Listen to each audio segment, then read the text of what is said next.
Mom's voice still rings in my ears, sharp enough to slice through the doorway behind me. "You're ungrateful. Get out and never come back." I didn't argue. I didn't cry. I just picked up my small bag, stepped past her, and left without a word. For 6 months, I told myself that moment was freedom. That silence was closure. But tonight, as I sit in my apartment watching my phone buzz nonstop across the table, I realize the real betrayal wasn't when they threw me out. It's what happened weeks later, the moment Dad texted me. "Before I tell you the rest, tell me where you listening from, so I know I'm not alone. And when you've heard my story, tell me what would you have done in my place. My name is Violet, and if you had met me a year ago, you would have assumed I came from one of those stable, tight-knit suburban families, the kind that hosts perfect holiday dinners and hangs coordinated portraits on the living room wall. From the outside, we looked exactly like that. But inside, everything felt off, like a picture frame that kept tilting, no matter how many times you straightened it. My mother, Elaine, was the emotional center of the house, loud when she was angry, louder when she felt wronged, and strangely quiet any time I succeeded at something. My father, Robert, played the role of the logical one, the voice of reason, the man who believed every problem could be solved if his children just stepped up. And then there was my older brother, Tyler, 3 years ahead of me, and somehow still treated like a kid who needed time to find himself. I was the only one who ever did find myself. I learned early that if I wanted something, I had to earn it. Scholarships, 2 part-time jobs in college, my first corporate position in finance straight out of school. I paid my own rent, my own groceries, my own tuition. What I didn't realize was that the more self-sufficient I became, the more my family assumed responsibility was just my nature. It started small, Mom forgetting to buy groceries and asking if I could pick up a few things just this once. Then came the utility bills they were a little short on. After that, the mortgage. At first, my contributions felt helpful, then necessary, then expected, and eventually invisible. The house I grew up in, sitting in a quiet suburb outside the city, was a 2-story place with beige siding and a porch swing my dad never got around to fixing. I used to love that house. I used to think it loved me back. But houses don't love. They hold memories, and memories can rot if no one takes care of them. Every Sunday, I'd drive over with fresh groceries and a calm smile stepping into a living room that always felt on the verge of an argument. Tyler would be on the couch, controller in hand, telling me he was working on ideas for his future. Mom would sigh dramatically about how hard things had been lately. Dad would mention how the mortgage was tight again and somehow every pair of eyes would drift toward me. For years, I swallowed it, told myself families help each other, told myself it would get better. But that Sunday, 6 months ago, the air in that living room felt heavier than usual. Mom's arms were crossed. Dad stood in the doorway like a disappointed judge. Tyler didn't even pause his game. They were waiting for me. And I didn't know it yet, but the version of me they depended on was about to stop existing. The weeks after I left felt strangely quiet. Not peaceful, just quiet, in the way an empty apartment hums at night like the walls are waiting for you to speak first. I cooked simple dinners, organized my closet more times than necessary. Anything to keep my mind occupied. Anything to stop replaying the moment Mom Elaine told me to get out and never come back. I reminded myself I had done the right thing, that walking away was long overdue. And for a while, I believed it. Then one Thursday evening, while I was sitting on my couch, scrolling through work emails, my phone buzzed. Just one vibration. No dramatic ringtone. No warning. I glanced at the screen and froze. It was a message from my father, Robert. "Why haven't you paid the mortgage?" No greeting, no concern, no acknowledgement of the 6 months of silence since the day they threw me out. Just a demand. My first reaction wasn't anger, it was disbelief. A laugh escaped me, involuntary and sharp. They kicked me out, told me never to come back, and now they wanted to know why I wasn't still funding the house they refused to let me live in. I stared at the message, the words growing heavier the longer I looked at them. A part of me wondered if it was a mistake. Maybe he meant to text Tyler, but deep down, I knew the truth. They'd never expected Tyler to step up. They never had. They probably never would. Slowly, I opened my banking app. I scrolled through the old payments I had made, groceries, bills, transfers labeled mortgage help. Month after month, year after year, thousands of dollars. So much of my life siphoned into that house. But they weren't asking about my kindness. They were asking why their supply had stopped. I set my phone down, but my thoughts kept running. Where had my money gone? Had the mortgage been paid at all? Why was I even wondering, why did I care? I didn't owe them anything. Not after the way they treated me. Still, the message gnawed at me with a mix of fury and clarity I hadn't allowed myself to feel before.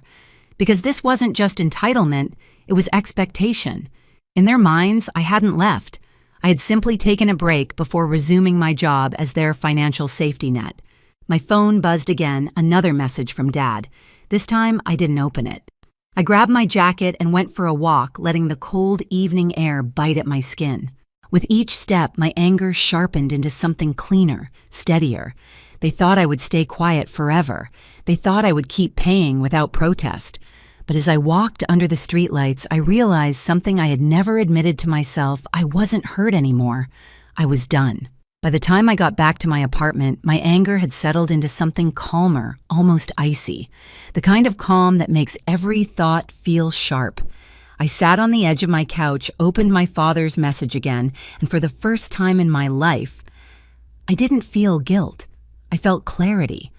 I typed slowly, deliberately, each word a choice, not a reaction. Oh, I thought I wasn't welcome. I stared at the sentence for a moment. That was it. No explanation, no apology, no emotional cushioning like I always offered them. It was the truth, clean and stripped bare. I hit send. The message delivered instantly, and for several heartbeats, nothing happened. No calls, no follow-up texts, just silence. It was almost poetic. I set the phone face down and walked to the kitchen, letting my fingertips rest on the cool countertop. The apartment around me felt different, like I had rearranged the air. 6 months ago, I left their house without a word. Tonight, I finally said the one thing that should have been said years ago. As the quiet stretched on, memories came back, not in a soft, nostalgic way, but in the way old bruises throb when pressed. Mom Elaine telling me as a teenager that girls should know how to support their family.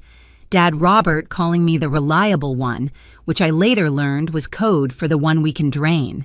Tyler sighing dramatically whenever I asked him to help with anything, then being comforted by Mom for his stress. Me at 22 working 2 jobs while they told me I should be grateful for the roof over my head. The pattern had always been there. I just hadn't wanted to see it. My phone buzzed once. I ignored it. A second time. I still ignored it. A third. I walked back to the couch and flipped the phone over. 3 messages from Dad.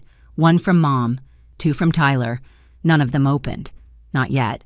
Instead, I pulled up my old payment history again, months of transfers labeled simply mortgage bills, groceries, each one a snapshot of how hard I tried to hold that family together.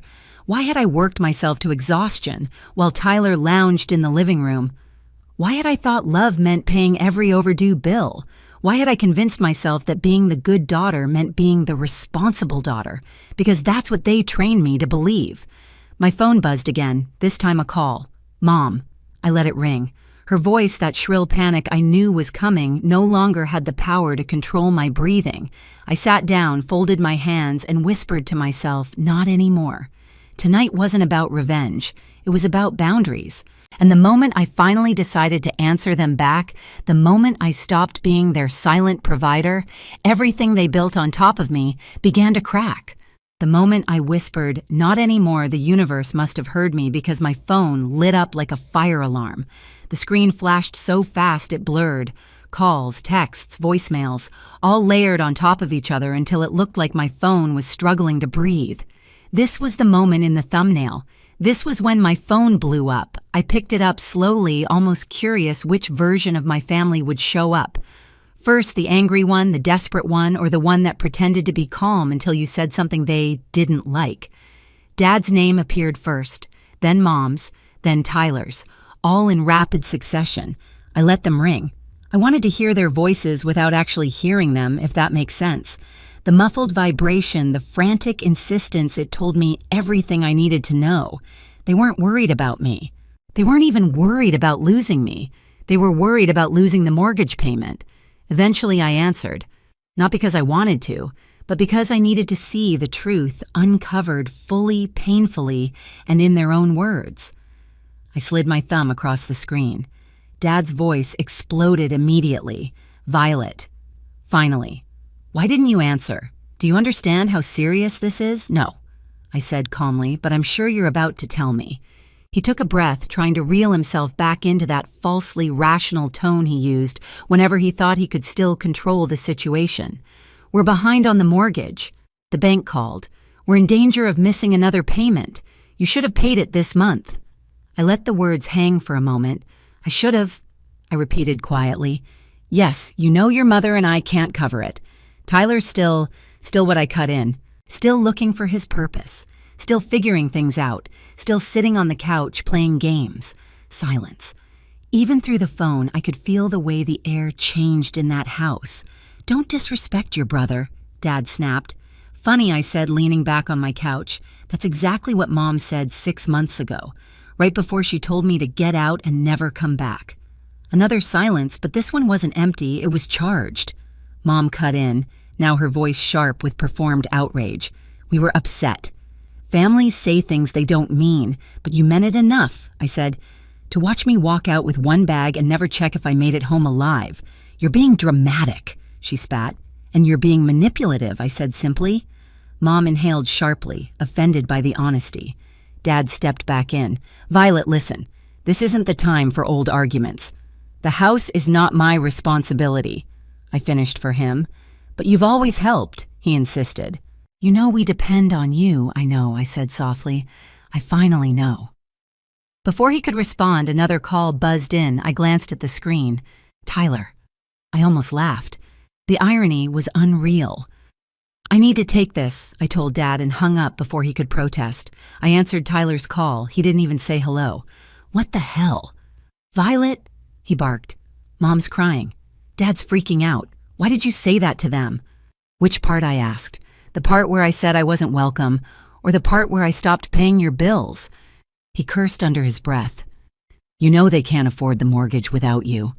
And why is that my problem? I asked. Because you're the responsible one. The sentence crashed against me like cold water. There it was.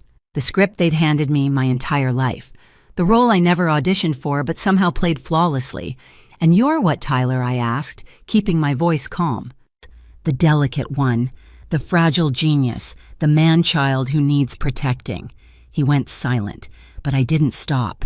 I left that house 6 months ago. And none of you, not one thought to apologize. But the minute your finances fall apart suddenly, I'm worth calling again. That's not fair, he muttered. 8 months, I said. The mortgage hasn't been fully paid in 8 months. How do you even know that he demanded? Because I said, letting each word land, I called the bank. He exhaled hard, the sound of someone caught without a lie prepared. So I continued. I'll ask you plainly, what did you all do with the money I sent? Why does that matter? He snapped. The point, I said sharply, is that you lied. All of you. For nearly a year. And the second I stopped paying, the whole house fell apart. He had no comeback. I hung up. I wasn't finished. I dialed the bank again, more for confirmation than answers. The representative spoke in a steady, neutral tone, explaining that partial payments had been submitted here and there, but not enough to satisfy the monthly requirements. 8 months of inconsistency. 8 months of deception. When I ended the call, another stream of messages from Mom flooded in. How could you do this to us? We raised you. You owe your family. You're tearing us apart. I breathed slowly, letting her words pass through me without sticking. Then I called them back, putting the phone on speaker. Mom answered mid-sob. Violet, please, no, I said, voice low and steady. Now you're going to listen. They fell silent. For years, I paid the bills, the groceries, the mortgage. I covered everything while Tyler did nothing, and you both acted like it was normal. Expected. Dad tried to interject. We were struggling. You were doing well. I was drowning, I snapped. You just didn't look closely enough to see it. Mom sniffed loudly. You're being cruel. No, I said. Cruel as throwing your daughter out and then expecting her to keep paying for the roof over your heads. Neither of them spoke. You said I wasn't welcome. I took you at your word, I continued. And now you want my money, but not me. I'm done. Mom's voice came back in a frantic whisper. "If you don't help us, we could lose the house. That's between you and the bank," I said. "Not me." Dad's voice rose, the last attempt at control. "You're abandoning your family." "No," I said quietly. "You abandoned me when you chose convenience over your own child." There was a long, trembling pause. And then the final blow, clean, precise, irreversible. "I won't pay another dollar. Handle your own mess." Before they could respond, I ended the call. The phone buzzed again, instantly. Then again, and again. But I placed it face down on the table and walked away. For the first time in my life, their chaos stayed on the other side of the line. The silence that followed was nothing like the silence I'd lived with for years, the heavy, suffocating kind where everyone expected me to fix the unspoken crisis. This silence felt clean, like fresh air after a long storm. For the next few days, my phone kept buzzing off and on, but never with the same frantic intensity as that first night. The calls shifted from outrage to pleading to guilt-laced monologues I didn't bother opening. I didn't need to. I already knew every script they would use, every emotional hook, every threat wrapped in disappointment, and none of them worked anymore. I went to work, made myself coffee, took long walks through the city blocks near my apartment. Simple things, quiet things, things that belonged only to me. And it struck me how rare this feeling was, this sense that my life was finally mine. Meanwhile, the consequences they had tried to dump onto my shoulders finally landed where they belonged. The bank continued reaching out to my parents directly. Tyler stopped calling altogether, maybe out of shame, maybe out of anger, maybe both. Dad sent a few stiff messages about figuring things out. Mom sent paragraphs that swung wildly between apologies and accusations. But I didn't reply, not out of cruelty, out of necessity. Because if I stepped back into that role, if I paid even one bill, I knew exactly what would happen. The cycle would reset, the burden would shift back onto me, and nothing would change. So I didn't step back. I stayed in my quiet apartment, breathing easier than I had in years, realizing something I should have known a long time ago: letting people face the consequences of their choices isn't betrayal. Sometimes it's the only way anyone ever grows. A few weeks later, I sat by my apartment window, watching the city lights flicker against the glass. For the first time in a long time, I didn't feel tense, didn't feel responsible for anyone else's emergencies, didn't feel like a disappointment waiting to happen. I felt free. Not because everything was perfect, but because everything was finally honest. My parents could no longer pretend I was their built-in solution. Tyler could no longer pretend I was the reason his life stayed stuck. And I could no longer pretend that love meant sacrificing myself until there was nothing left. Walking away wasn't abandonment. It was self-respect. And if you've ever been the one holding a family together while quietly falling apart, you know exactly how heavy that role can be and how liberating it feels the moment you finally put it down. If any part of my story sounds like yours, tell me where you're listening from. Share your experience in the comments so someone out there knows they're not alone. And if you want more stories like this, stories about boundaries, justice, and taking your life back, hit subscribe. There's more to come.